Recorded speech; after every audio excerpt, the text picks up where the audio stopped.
नमस्कार, आप देख रहे हैं इंडिया फास्ट न्यूज। सबसे पहले सबसे तेज और मैं हूं आपके साथ प्रिंस यादव। आगरा पेयजल पुनर्गठन योजना अमृत 2.0 के तहत मिलेगा शुद्ध जल।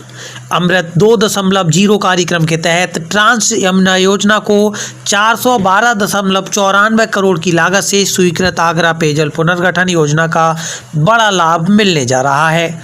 इस योजना से कचपुरा, नाव की सराय, भगवती बाग, सीतानगर, ट्रांस यमुना फेज 1, सादरा समेत 11 वार्डों की लगभग 2.75 लाख की आबादी को शुद्ध पेयजल मिलेगा।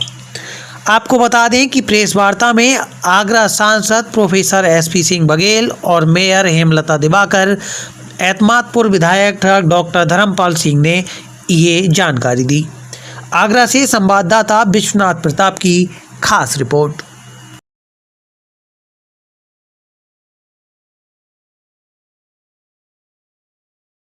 माना जाता था कि वहाँ पे आवासीय विकास भी नहीं हो रहा था। क्या आपको लगता है कि उससे भी फर्क पड़ेगा यहाँ पे? देखिए, मैं आपको बताऊं कि 2017 की बात बताती हूँ। मैं जब आगरा ग्रामीण में जब मैं MLA बन के गई थी, तो मेरा एक क्षेत्र पड़ता है पचगाई खेड़ा बलौरी हिल ब्लॉक में।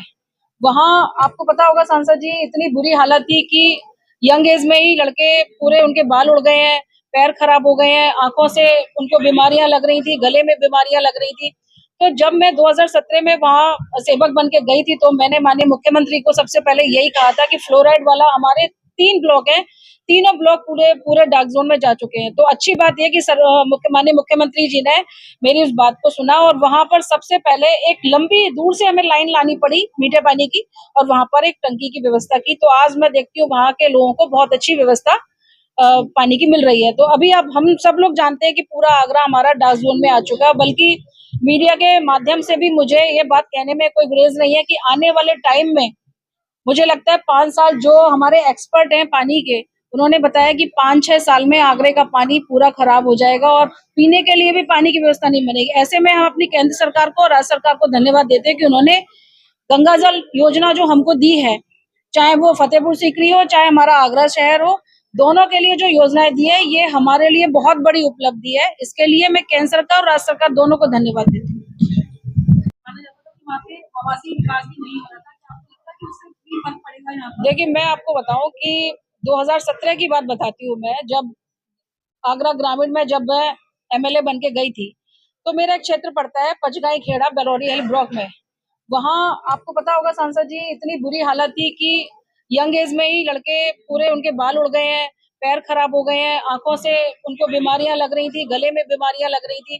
तो जब मैं 2017 में वहाँ सेवक बन के गई थी, तो मैंने माननीय मुख्यमंत्री को सबसे पहले यही कहा था कि फ्लोराइड वाला हमारे 3 ब्लॉक हैं, तीनों ब्लॉक पूरे पूरे डार्क जोन में जा चुके हैं। तो अच्छी बात यह कि माननीय मुख्यमंत्री जी ने मेरी उस बात को सुना और वहां पर सबसे पहले एक लंबी दूर से हमें लाइन लानी पड़ी मीठे पानी की, और वहां पर एक टंकी की व्यवस्था की। तो आज मैं देखती हूँ वहां के लोगों को बहुत अच्छी व्यवस्था पानी की मिल रही है। तो अभी अब हम सब लोग जानते हैं कि पूरा आगरा हमारा डार्क जोन में आ चुका है, बल्कि मीडिया के माध्यम से भी मुझे ये बात कहने में कोई गुरेज नहीं है कि आने वाले टाइम में मुझे लगता है 5 साल, जो हमारे एक्सपर्ट हैं पानी के, उन्होंने बताया कि 5-6 साल में आगरे का पानी पूरा खराब हो जाएगा और पीने के लिए भी पानी की व्यवस्था नहीं बनेगी। ऐसे में हम अपनी केंद्र सरकार को और राज्य सरकार को धन्यवाद देते हैं कि उन्होंने गंगा जल योजना जो हमको दी है, चाहे वो फतेहपुर सीकरी हो, चाहे हमारा आगरा शहर हो, दोनों के लिए जो योजनाएं दी है, ये हमारे लिए बहुत बड़ी उपलब्धि है। इसके लिए मैं केंद्र सरकार और राज्य सरकार दोनों को धन्यवाद देती हूँ। दिन विशेष है जिसमें खास तौर से एतमादपुर विधानसभा के लिए अमृत 2.0 कार्यक्रम के अंतर्गत आगरा पेयजल पुनर्गठन योजना ट्रांस यमुना जोन 1 एवं 2 में एक भागीरथ प्रयास हुआ है। हम लोग सुनते थे कभी भागीरथ जी ने प्रयास करके गंगा जी लाई हैं, लेकिन हमारा वो इलाका जो पचपुरा, नाव की सराय, भगवती बाग, सीतानगर, ट्रांस यमुना फेज 2, सादरा, नराइच, पश्चिम नराइच, पूर्व यमुना पार, प्रकाश नगर, नवलगंज, टेढ़ी बगिया के इलाके जो टैंकर से पानी पीते थे और खरीदते थे, दूध का खर्चा कम था और पानी का खर्चा ज्यादा था, तो वहाँ 55 MLD का एक पूरा प्लांट लगेगा और RO वाटर इस इलाके को पिलाने का काम करेंगे।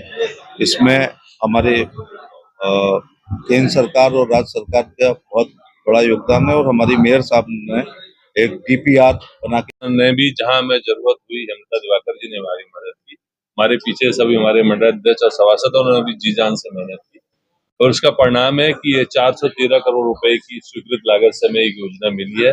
हुइया घाट पे एक हम वाटर वर्क्स बना रहे हैं अमृत 2 में 55 MLD इसकी क्षमता होगी। इसी से 6 MLD पानी हम एतमादपुर नगर पालिका भी ले जा रहे हैं और वहां भी 37 करोड़ रुपए हमारी सरकार ने स्वीकृत किए। तो हमें लगता है कि दोनों ही जगह आने वाले दिनों में हमारी जनता आरओ वाटर पिएगी और जो बहुत बड़ी एक पानी की समस्या थी, शायद सबसे बड़ी हमारी समस्या थी, वो दूर होगी। तो मैं अपनी सरकार का, AK शर्मा जी का, अपने आदरणीय मंत्री जी और मेयर साहब का बहुत बहुत आभार व्यक्त करता हूँ और उम्मीद करता हूँ शायद जब हम लोग चुनाव जीते थे तो हम दोनों लोगों के मन में, आदरणीय मेयर साहबा के मन में भी होगी कि हर बार लोग कहते थे पानी पानी कैसे सॉल्व होगी।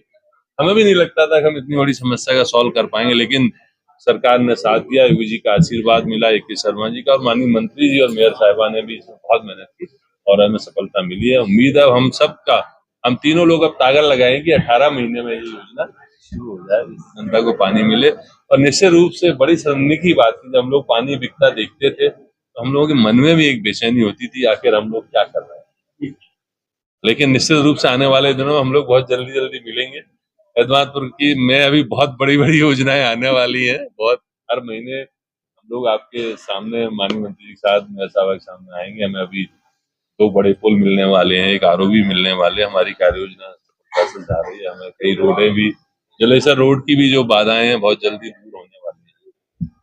मुझे लगता है कि हमारी विधानसभा निश्चित रूप से आने वाले दिनों में आदरणीय मंत्री जी के आशीर्वाद से, आदरणीय मेयर साहब के सहयोग से बहुत अच्छे जो बड़े कार्य थे वो भी शीघ्र पूरे होंगे। मैं एक बार अपने सभी पत्रकार साथियों का, अपने सभी संगठन के साथियों का, अपने सभासदों का, मंडल अध्यक्षों का, आदरणीय शेरा भाई साहब का, सबका बहुत बहुत आभार और खासकर आप सब लोगों का आभार। ये बहुत बड़ी समस्या थी, सबकी इच्छा, हमारी सबकी इच्छा है ये घर घर तक पहुंचे, इससे लोगों में एक मैसेज भी जाना चाहिए कि वो पानी पीने योग्य है। हमारी जनता कोई भी पानी खरीद के न पिए, जब ये पानी शुरू होगा तो उससे भी अच्छी गुणवत्ता का पानी होगा। आप सबका बहुत बहुत आभार, सबका बहुत बहुत धन्यवाद। ने पानी को व्यवसाय मानते हुए समरसेबल लगा के अपने निजी टैंकरों के द्वारा 5 रुपए बाल्टी बेचा करते थे, तो ये समस्या हमेशा के लिए हल हो गई है। अब RO वाटर ये इलाके के लोग पियेंगे। बाकी विस्तार से धर्मपाल जी और मेयर साहब इस योजना के बारे में बताएंगे, लेकिन इनके अथक प्रयासों से ये काम हुआ है। मैं एतमादपुर की जनता को बधाई देना चाहूंगा कि वो अब RO वाटर पिया करेंगे, घर में नल और नल में जल। और एतमादपुर नगर पालिका परिषद को 37 करोड़ रुपए अलग से स्वीकृत हुए हैं, तो हमारे छोटा सा कस्बा है वो, और वहां पर भी घर में नल और नल में जल आया करेगा। जो टैंकर माफियाओं को अपना व्यवसाय छोड़ करके और कोई काम करना पड़ेगा। लगभग 5 लाख आबादी इससे लाभान्वित होगी और ये 412 करोड़ एक है और 37 करोड़ एक है, माने 450 करोड़।